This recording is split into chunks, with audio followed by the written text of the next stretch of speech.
Hello, welcome to another Stat 510 video, possibly the last video of the semester.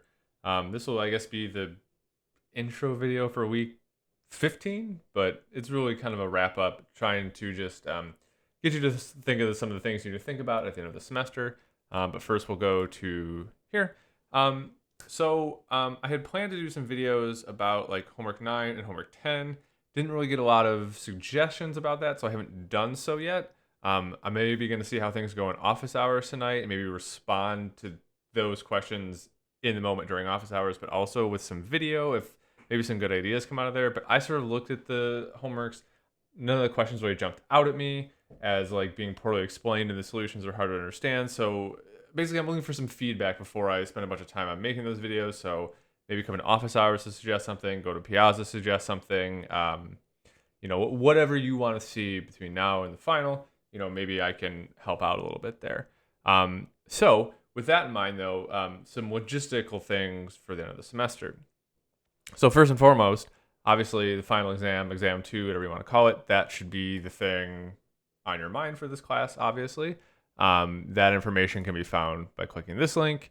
This information should not be new or startling to you. It's basically a repeat of exam 1.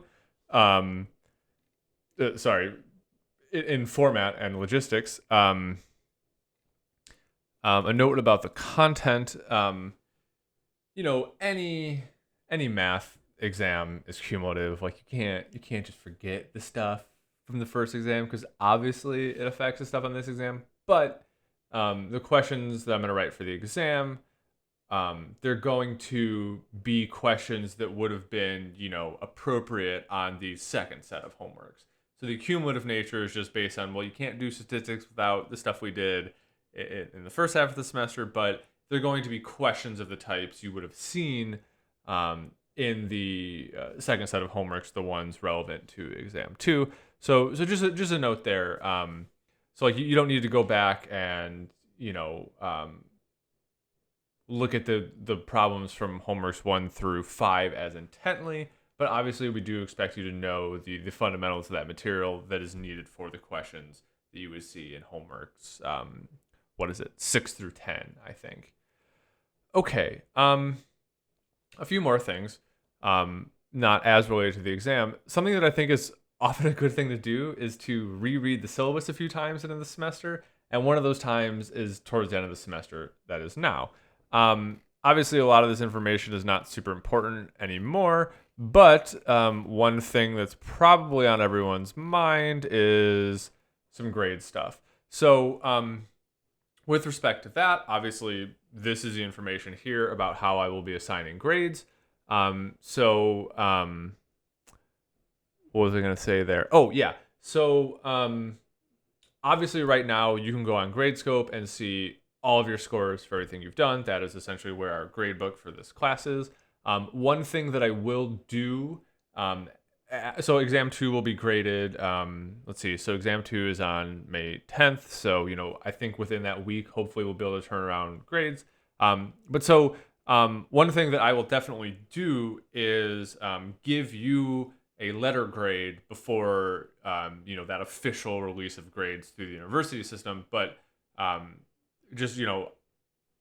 I'm saying is I will give you a letter grade as soon as I can. As soon as I know your letter grade, I'm going to give it to you. I'll probably put those on Compass just because I'm not as familiar with Gradescope and a little bit easier for me to input that sort of information to Compass. But I will obviously email when that's the case and you'll know about it. But so just be aware that you will be able to know your letter grade with certainty before that date when the university starts rolling out that information. I would also suggest that, if you're in this class, you can do the math and just calculate your grade yourself. But I know it's always reassuring to see what I have. But I would encourage you to calculate your grade yourself because that provides a double check on how I do it. Mistakes get made. It's very rare. I think I've only needed to correct a grade maybe one time out of all of the many students I've taught. But, I always say, if I'm going to make a mistake, it's going to be some sort of entry error. Now, there's not a lot of entry going on because the way I do grades is very much, in R. programmatically. I'm not entering individual numbers, but you never know. So I would encourage you to take this information here, plus the grade information you have on Gradescope, and calculate your grade and just verify what I tell you your grade is what your grade is. I'm confident I'll get it right, but always good to check. Why lose grade points because I made a mistake? That's not worth it. Again, you can always correct it, but let's get it right the first time. Right. I think the other thing I wanted to mention is, just in case you haven't been following along, I mean, I'm guessing you have, but solutions to all the homeworks can be found on Compass.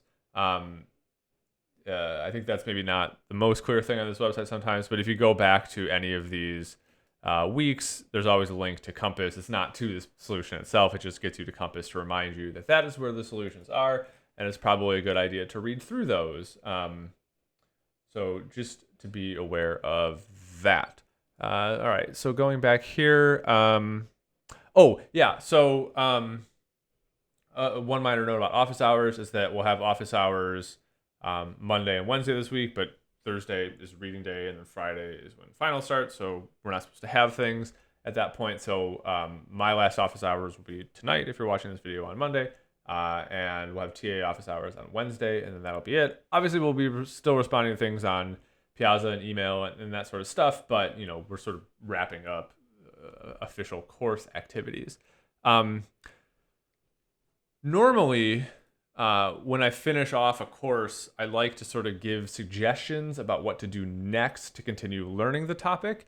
But I don't have a great set of advice after this course, because the material of the course is sort of so broad and all-encompassing. It's like, well, just go get another math stat textbook and keep going on. But more so, I don't have any specific advice, because the statistics department, we've been sort of reworking our graduate curriculum a lot right now. And for the first time in a long time, I don't have a good sense of sort of what the courses are. So if you're interested in continuing on in mathematical statistics, I'm pretty sure the next course you would take is Stat 511. But if you're interested in that kind of thing, I would go talk to an advisor, tell them what you want to do, and they will present a good path for you.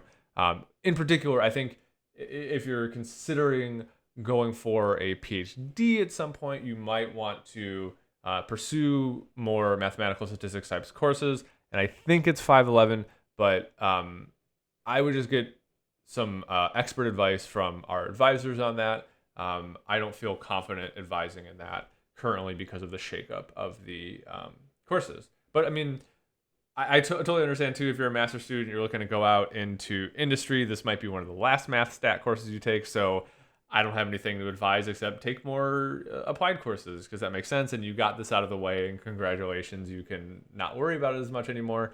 But I do know that some people are interested in this subject, and I wish I could give you some concrete advice. I guess maybe one concrete piece of advice would be for self-study. I would highly encourage you to check out these two textbooks. So this one by John Marden, it's near and dear to my heart, because it is a core component, at least traditionally, and I think it still is, of your experience as a PhD student at Illinois. You generally reference it a lot for studying for the qual, for 510 and 511, or what used to be 510 and 511. And I think it's just a fantastic book. And if you wanted to work through some of that, I think that would be a real good extension of this course. I'm sort of doubting people were really reading that along the way here. But now that you've seen the material once, diving in at a deeper level in Marden would be a good idea. The other book that I think would be sort of a great self-study book is Casella-Berger. It's a classic. Many people in the field have grinded and done a large number of the problems in this book, of which there are many. So if you're thinking someday, you want to go on and do more math stat, you're going to be studying for a qual and doing problems, that's a book where you can just pick up and start doing problems, and you can probably find someone else to work through it with you and, compare solutions, because a lot of people use that book for a lot of things. So yeah, that's sort of my not so great advice in my opinion, but that's, given the situation, that's what I can advise. Okay, so I think that's everything. I obviously I should mention, if you haven't already, sign up for the exam with the CBTF. I haven't looked at the registrations. I have to think everyone's done that. No one would miss the final. Um, as always, no discussion of the exam on Piazza until I say we've completed it. There could be conflicts, that kind of thing. So we don't know when the exam is fully finished until I announce it, and I know myself after there's that nervous moment where the exam happens and you go back and see, oh, did everyone take it? Did everything go okay? Was everyone able to show up? So until I go through all that stuff, please don't discuss the exam. Yeah, so I think that's it. I sort of don't know how to wrap this up. I don't know if I'm gonna do another video or not, but it's been a semester. I think it went okay. Kind of hard for me to judge. This is only my second time teaching this course online, and the first time was not the greatest in my opinion. I think done better this time, but I don't know. I feel like I don't get a ton of, not being in class, I don't get a sense of how y'all are feeling. So I don't know. Hopefully you enjoyed it. Hopefully you learned some stuff. Hopefully you will maintain some interest in this sort of material. But yeah, I don't know. I thought it was okay. All right. So as always, if you made it to the end of the video, good job. And I might see you in another video.